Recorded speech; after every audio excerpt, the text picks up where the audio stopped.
Yo, what's going on, guys? I'm going to be doing a second video, part 2, on kind of liquidity and how to find it.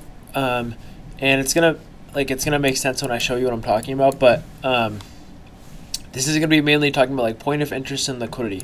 So a point of interest might be a fair value gap, okay? And like a point of interest is technically considered liquidity too. So like liquidity is a point of interest. So in this situation, this would be considered a point of interest. Why? Because it's the low, and we have a fair value gap right here that we barely wicked into, but we still wicked into it, and we rejected. So this would be the point of interest because it's the low of yesterday's day. And for you guys who don't trade ICT, you might see this as a bear flag maybe, and this is just a target for the bear flag. It's all depending on the strategy, but basically, this is a point of interest here because it's liquidity. And what happens when I draw the fib? When I draw this fib with a 0.5, which is not a fib, we can see that we technically never hit discount. And where do longs enter? They enter in discount. So this discount zone would be another point of interest. So this is your first point of interest. This is your second point of interest. And these are point of interest for shorts. So you can see that once we take out this high, we break structure here, and then let's say you get in this 1 hour fair value gap. And honestly, I would not have entered here. I would have waited for up here, but obviously we never got to the entry. But let's theoretically say you went to this fair value gap because technically this worked, even though it just wicked into it. Your point of interest would be in discount, and it would be this low. And a third point of interest could be this fair value gap. Why? Because if smart money wants to enter, they'll enter in here. So this could be your other point of interest. So if you're shorting up in here, your point of interest would be this low, and then this fair value gap. And usually I don't really refer to liquidity as point of interest because liquidity is just liquidity, and the algo has to hit liquidity in order to kind of reverse. So you can see we hit liquidity, boom, we reverse in this fair value gap, and then boom, we just hit liquidity. So I'm expecting a reversal soon. But anyways, you can see like if you're short from up here, your targets would be the point of interest. So it would be this first low, you would take partials, and then the fair value gap might be the point of interest. And this is a kind of a 2 hour chart. So this is also a fair value gap in the 4 hour, so it lines up. So right now this would be my point of interest for shorts, and then when we get down there, I kind of see what we want to do for longs. But you can kind of see like if you're shorting, you just want to look for, oh, if my bias is wrong, where would longs enter? They would enter here. So that's your point of interest. And that might be a good spot. You kind of learn to take profit. So right now in live time, I am watching this fair value gap right here. So let's say we get a high formed here, and then maybe like a retracement right here. And this is very, very choppy, by the way, because of FOMC. But let's theoretically say we get a lower high here, and then we make a higher low, and then we break structure here, which means you look for a long entry like right there. Well, if your bias is wrong and we don't end up hitting liquidity, which is right here, well, what would your point of interest to be to take profits? It would be this fair value gap. Why? Because if your bias is wrong and you were short, then you would want to short here. So my target would be at least to this high right before this fair value gap is formed, and that would still be like an 8-point move. So your point of interest, it's important to understand like these fair value gaps are good spots for point of interest.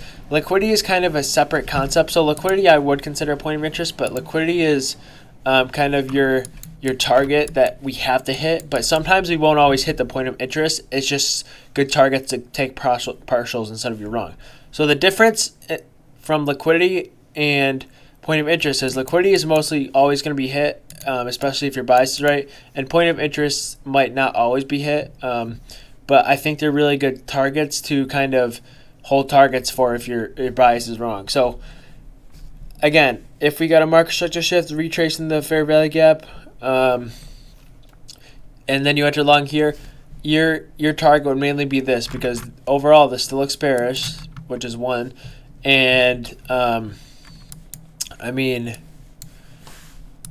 like, wait, so this is also fair value gap too, so this might be another point of interest, okay? So like you can see that we never really touched it yet, but like this would be another point of interest if you were longing, because if we reject this fair value gap, then you're kind of screwed and your bias might be wrong. So again, I use these as point of interest to get out before I get wrecked, just in case my bias is wrong. Like in this situation, I took this short this morning off of this fair value gap, and we have a small volume imbalance there. And my point of interest was the liquidity, which is right here. Why? Because this is a classic model, okay? We took liquidity here. We went over this and took liquidity. We have a market structure sits right here. And then, boom, we retrace into liquidity right here. Or, I mean, we retrace into this right here. So let's say in the smaller time frame, you see a buy model in this. Let's say you're on the 15 second. And you see a long opportunity. Well, your first point of interest would be here, because that if your bias is wrong and we don't hit liquidity from your entry, then you're going to want to scale target. You're going to want to scale here at this point of interest, because it's a short setup and because this is a buy model and a bigger short setup is what I'm trying to say. So point of interests are really important. They'll help me get out of targets. They'll help me get out of trades at the top and bottom if my bias is wrong.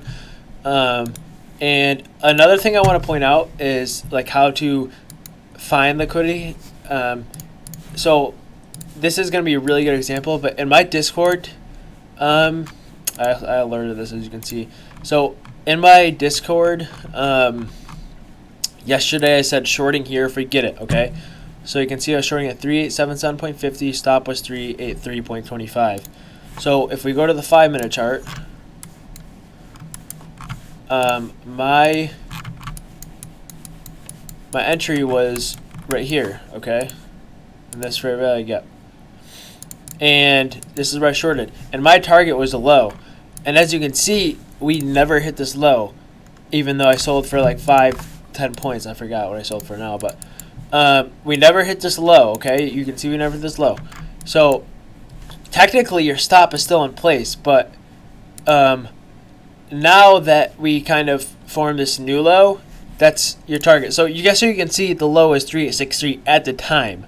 Okay, so my target's always at the low or the liquidity or wherever liquidity is, and usually lower days are really good for liquidity, because how many people say, oh, I'm setting a stop at low day, I'm setting a stop at high day. So at the time, my target was 3863. But as you can see in the middle of that post, I think I posted it right here, you can see we went down and made a new low. So this is now your new target. And if we draw a short position thing, my entry is at 377.5 start here. My stop is at 3883 point something. I think it was just 3883. And the low is the target. Okay, so you can see this never hit the stop loss. It hit right there. And no, I did not hold for this full move, but I'll show you what I did do, which is very, very important to note.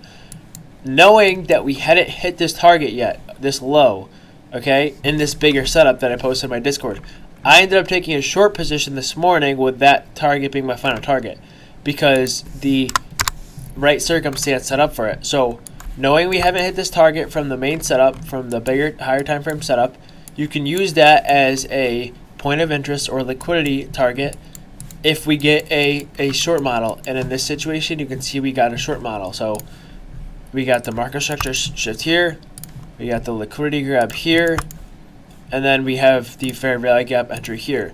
So knowing that so this is a smaller time frame and a bigger high time frame setup that we haven't hit the target yet. So this is kind of something I'll look for.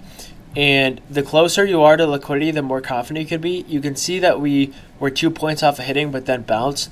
So obviously, if we get that close, we definitely have to hit.